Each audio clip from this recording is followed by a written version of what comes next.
And we're back.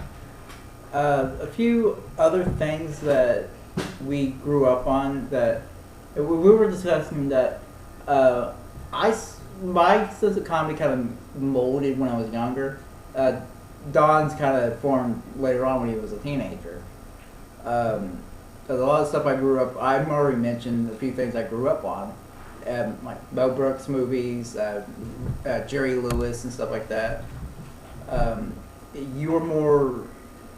It was more like South Park for you, right? Yeah, for me, it was just really more of the offensive humor. And I think that's what I've really just kind of grown up to really love. That's usually what I always look for. I mean, not like the most offensive thing it has to be, or like disgusting. No, not disgusting humor. Fuck disgusting humor. It's never funny. But I mean, like American Pie will never be funny. Yeah, never will be funny. But I mean, like stuff that points out a flaw, and you laugh at it. Like stuff like that. Stuff that it takes effort, and you can see the effort be put into it. Now the concept that I kind of already mentioned it, but the concept of the parody is basically dead at this point. Nobody really knows how to do an effective parody anymore. Yeah. And it's weird because that used to be like one of the top forms of comedy at one point. Who was there 3 directors? There was Mel Brooks. There was because they all worked together for a little while, right? yeah. And then they just split off. I can't remember the name. Yeah, it was them 3, and they were working as a team, and all of a sudden they split up, Yeah. and that's when things started really. There's the team that did Hot Shots, which basically made a star out of what's his name? The one that went crazy. Not sure. A lot of people go crazy. So. Well, the one that's like the joke, like everyone makes fun of him. He was on 2.5 Men. Charlie Sheen. Okay. They made a big star out of Charlie Sheen with movies like Hot Shots and Major League, which are some of my favorite comedies. Major League is just that's one of those movies I watched when I was very little. It could have been one of the first comedies I ever watched. But really what molded my sense of comedy is mostly watching stand-up comedy. Watching, I can't even really think about many names. I used to be into the blue-collar comedy kind of stuff, but I, kind of grew out of that. I still like Ron White. I still think he's really funny. But guys like, I didn't discover George Carlin until way later. I would listen to tapes of I'm trying to remember his name. He was like really out there. God, I can't remember what his name was. You know any of his jokes or? I'm drawing a blank. It was a long time ago. Okay, then I wouldn't probably know. He was more of a bigger star in the late '80s. He was one of those vulgar comedians. Was he an African American? No, he was a white guy. Okay. He was short. I think short Italian. I think he's Italian. Could be. He could not be Italian. Yeah. But I don't know. I can't remember his name, which sucks. The guy was great. Although he's mostly known for what? I got a picture. What was it saying? You distracted me. That scared me. You fucked up everything. Oh yeah, that comedian. Yeah, the name is comedian. Kenny Kasem or something like that. I wouldn't know because I didn't watch stand-ups during that time. Okay, well, moving on. The stuff I started. I think people got the idea of what our sense of comedy is. We don't like blind references. We don't like gross out humor. We actually want comedy that is actually thought out. It's all about you can see the effort into it, and you can see the people they love doing it. It has to also come off to be just very genuine. That's one thing you have to look for in stand-up comedy: how genuine it is. Like when you see Louis C.K. talk about, I don't know, rubbing his dick on the back of a car, you can see him doing that. He's he's kind of a fucked up guy. So you can kind of see that actually being a thing he did. Well, oh god, you're saying when he that. Oh yeah, I'm getting horny. He's like, fuck, I remember like. He's like, oh god, I was constantly horny when I was 12 years old. He's like, every kid is at home fucking the couch right now, or the refrigerator, or whatever else. He's just like rubbing against us. Just like, what the fuck? And it's the way he describes it, because you see, and you're like, why am I fucking picturing a 12-year-old fucking your cow? What the fuck? Honestly, I'm just thinking of like, I honestly, when I hear his stories about when he was a kid, I just imagine like a little kid's body in his adult head. Like his adult 40-something-year-old head. Fucking bald ass head and a little fucking 12-year-old body. Sure. And that's one of the things I'll give the George Lopez show credit. There was a funny little segment where they had like George Lopez had a flashback to his childhood. It's a little kid's body, but his head on the kid's body. Okay. It's, you know, it's not something he invented. It's not like a new joke, but that was just hilarious. But Louis C.K., when he's talking about like his depression and the, you know, horrible doctor trips, the horrible trips to the doctor he talks about, these sound like real stories that, you know, they sound believable. In a weird way, they sound believable. He sounds like, and you can tell the guy is horribly depressed. Yeah.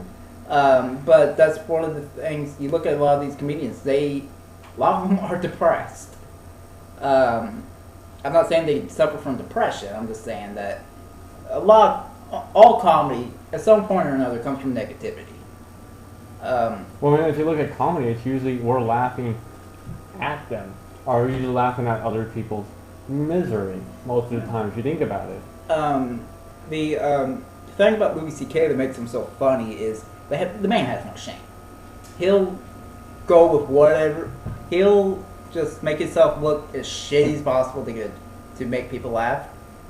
And you gotta kind of appreciate that the guy, he doesn't care. I mean, he clearly does not care what people think. Or he wouldn't be telling these stories about how he made his dog lick his genitals.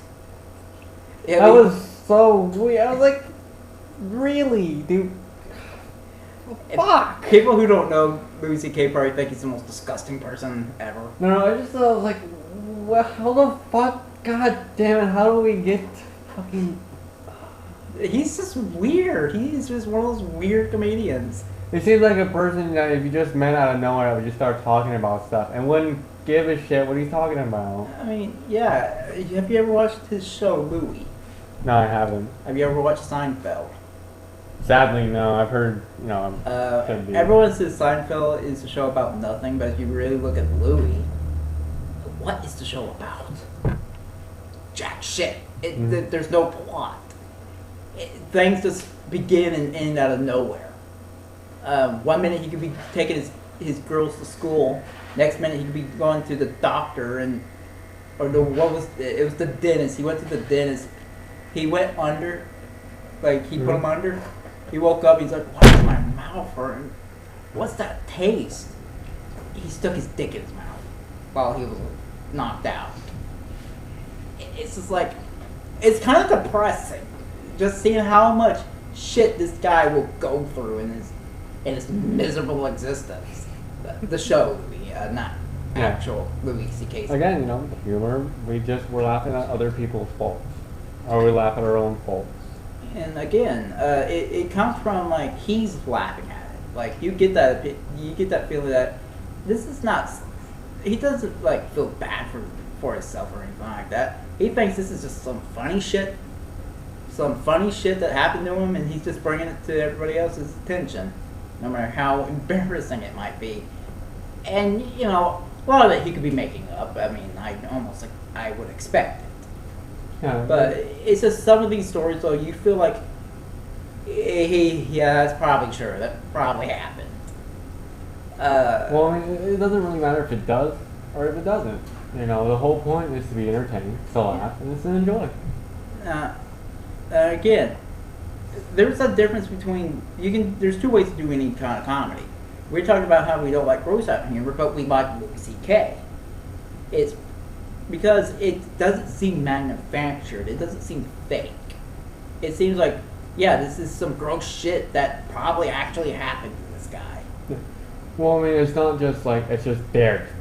It's there because it happened because of this certain event. Yeah. As for gross out humor, it's there to be there to try and gross It's like you out. puke. What's funny about puke? It's disgusting. Why Yeah. would anybody want? It's like watching Jackass. Yeah, it's like Which, at some point or another, I'm guaranteed you, if you watch Jackass, there's gonna be this one thing that makes you laugh. well, I mean, it's just funny because you're just laughing at people getting hurt. That's Well, all it is. here's the thing, though.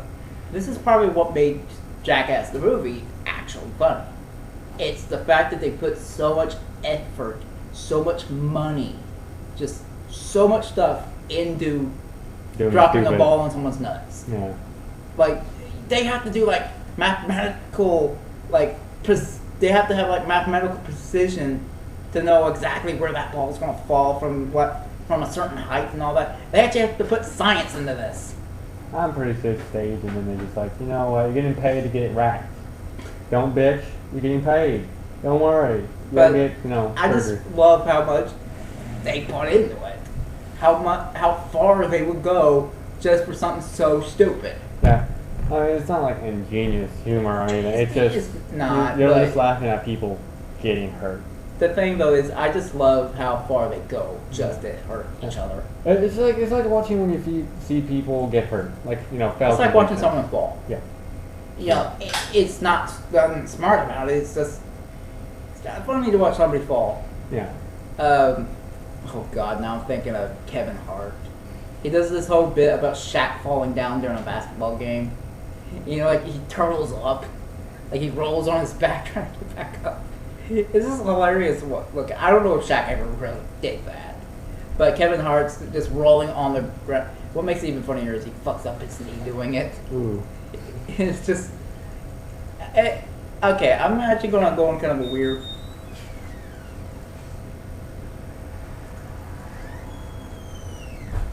I'm actually gonna go in kind of a weird direction with this. There is some legitimately hilarious things in professional wrestling, but you wanna know what some of this stuff is? It's just random shit that just accidentally happens. Like, one of the funniest things I've ever watched is somebody getting hurt. One of the funniest things I've ever watched is, and I explained to you. Is she gonna be doing that a lot? Yes, every 5 seconds.